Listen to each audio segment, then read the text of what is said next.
नमस्कार दोस्तों, defence news Hindi में आपका स्वागत है। आज की मुख्य खबरें। स्वदेशी BM-04 short range ballistic missile का विवरण जारी। DRDO ने आखिरकार BM-04 short range ballistic missile यानी SRBM के बारे में जानकारी दे दी है, जिसे पहली बार हैदराबाद के गाचीबोवली स्टेडियम में प्रदर्शित किया गया। एक पुष्टि के अनुसार BM-04 एक तकनीकी रूप से उन्नत मिसाइल है जिसे सटीक हमलों के लिए डिजाइन किया गया है, जिसमें अत्याधुनिक घटकों और क्षमताओं की एक श्रृंखला है। गाचीबोवली स्टेडियम में BM-04 का पदार्पण DRDO की अगली पीढ़ी की मिसाइल परियोजनाओं के बारे में वर्षों से चल रही अटकलों के बाद हुआ है। हालांकि BM नाम, जिसका संभावित अर्थ बैलिस्टिक मिसाइल है, नया है, लेकिन इसके अनावरण से पता चलता है कि कार्यक्रम परिपक्व डिजाइन चरण में पहुंच गया है। सूत्रों से पता चलता है कि यह मिसाइल भारत के हाइपरसोनिक परीक्षणों में परखी गई तकनीकों पर आधारित है। विशेष रूप से 16 नवंबर 2024 को डॉक्टर APJ अब्दुल कलाम द्वीप से लंबी दूरी के हाइपरसोनिक मिसाइल का परीक्षण, जिसने मैक 5 को पार किया और 1500 किलोमीटर से अधिक की दूरी तय की। अगला, K9 वज्र आयात को चुनौती। रक्षा विनिर्माण में भारत की आत्मनिर्भरता के एक साहसिक दावे में भारत फोर्ज के अध्यक्ष और प्रबंध निदेशक बाबा कल्याणी और उनके बेटे अमित कल्याणी, उप प्रबंध निदेशक, ने दक्षिण कोरिया से के वज्र स्वचालित हॉवित्जर आयात करने के पीछे के औचित्य पर सवाल उठाया है।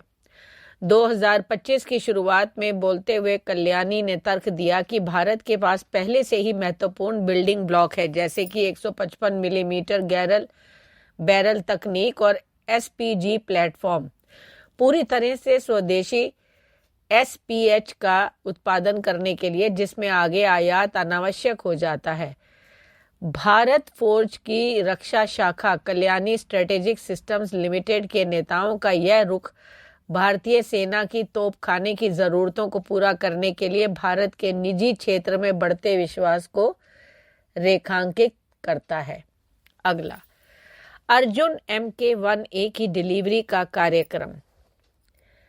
भारतीय सेना में बहुप्रतीक्षित अर्जुन MK-1A मुख्य युद्धक टैंक यानी MBT के शामिल होने में महत्वपूर्ण देरी हो गई है और अब इसकी डिलीवरी 2028 के अंत या 2029 की शुरुआत तक स्थगित कर दी गई है। यह झटका भारत के रक्षा अनुसंधान और विकास संगठन और जर्मन इंजन निर्माता MTU फेडरिक शाफिन के बीच अर्जुन MK-1A के लिए मूल रूप से निर्धारित इंजनों के उत्पादन को फिर से शुरू करने पर समझौता न होने से उपजा है।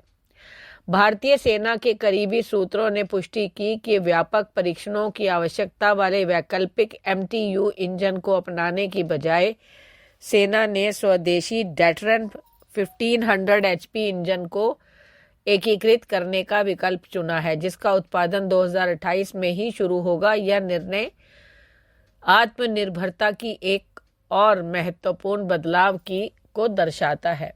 अगला,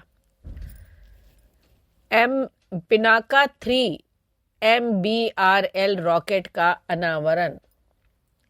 DRDO ने हैदराबाद में गाचीबोवली स्टेडियम में रक्षा प्रदर्शनी में Pinaka 3 multi barrel rocket launcher यानी MBRL रॉकेट के पहले मॉडल का सार्वजनिक अनावरण करके भारत की तोपखाने की क्षमताओं को बढ़ाने में एक महत्वपूर्ण कदम उठाया है, जिसकी रेंज 120 किलोमीटर है।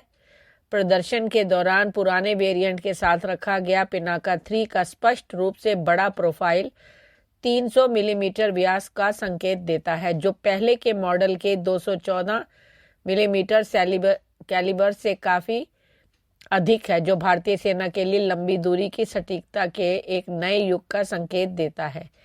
पिनाका और गाइडेड पिनाका रॉकेट के साथ पिनाका 3 की शुरुआत एक शानदार दृश्य विरोधाभास प्रस्तुत करती है, जबकि Pinaka MK1 40 kilometre range, MK2 60 से 90 किलोमीटर और गाइडेड पिनाका 75 से 90 किलोमीटर 214 मिलीमीटर व्यास पर निर्भर है। पिनाका 3 का व्यापक घेरा इसकी उपस्थिति के आधार पर 300 किलोमीटर अनुमानित है। इसकी बढ़ी हुई क्षमताओं को रेखांकित करता है। अगला, मॉड्यूलर 30 मिमी बुर्ज का अनावरण। भारत फोर्ज के चेयरमैन और प्रबंध निदेशक बाबा कल्याणी और उनके बेटे अमित कल्याणी उप प्रबंधक निर्देशक ने भारत के स्वदेशी रक्षा विनिर्माण परिदृश्य में एक महत्वपूर्ण सफलता की घोषणा की है।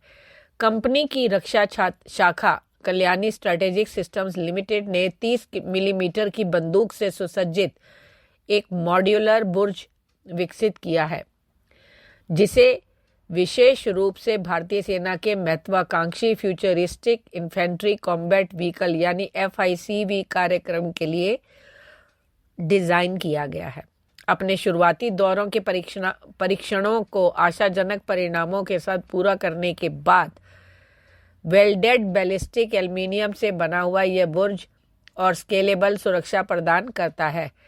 भारत फोर्ज को आत्मनिर्भर सैन्य प्रौद्योगिकी के लिए भारत के प्रयासों में अग्रणी रूप से स्थापित करता है।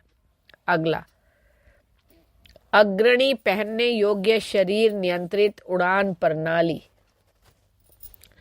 सैन्य अनुप्रयोगों के लिए एरोस्पेस प्रौद्योगिकी में क्रांति लाने की दिशा में एक साहसिक कदम उठाते हुए भारत के रक्षा अनुसंधान एवं विकास संगठन के तहत एक प्रमुख प्रयोगशाला रक्षा जैव इंजीनियरिंग और इलेक्ट्रोमेडिकल प्रयोगशाला ने उन्नत पहनने योग्य शरीर नियंत्रित उड़ान प्रणाली के विकास के लिए प्रस्ताव आमंत्रित करते हुए रुचि की अभिव्यक्ति जारी की है।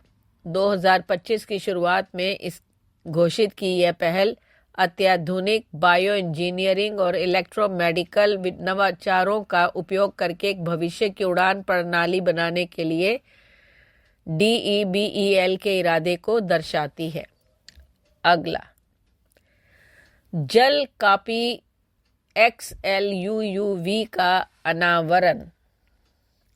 हैदराबाद स्थित रेकेज मेरीन प्राइवेट लिमिटेड द्वारा भारतीय नौसेना के लिए विकसित की जा रही अत्याधुनिक संपत्ति जल कपी extra large unmanned under water vehicle यानी XLUUV का पहला डिजाइन 10 से 14 फरवरी को बेंगलुरु में आयोजित एरो इंडिया 2025 में सामने आया।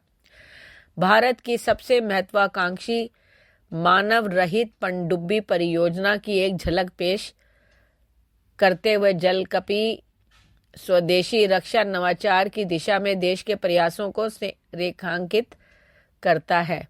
जलकपी XLUUV की लंबाई 11 मीटर है, जिसमें एक चिकना बेलनाकार पतवार है जिसे स्टेल्थ और हाइड्रोडायनामिक दक्षता के लिए डिजाइन किया गया है। 20 टन का विस्थापन यह 300 मीटर की गहराई तक संचालित करने के लिए इंजीनियर है। एक भारतीय निर्मित स्वायत्त पानी के नीचे वाहन यानी AUH के लिए एक प्रभावशाली उपलब्धि।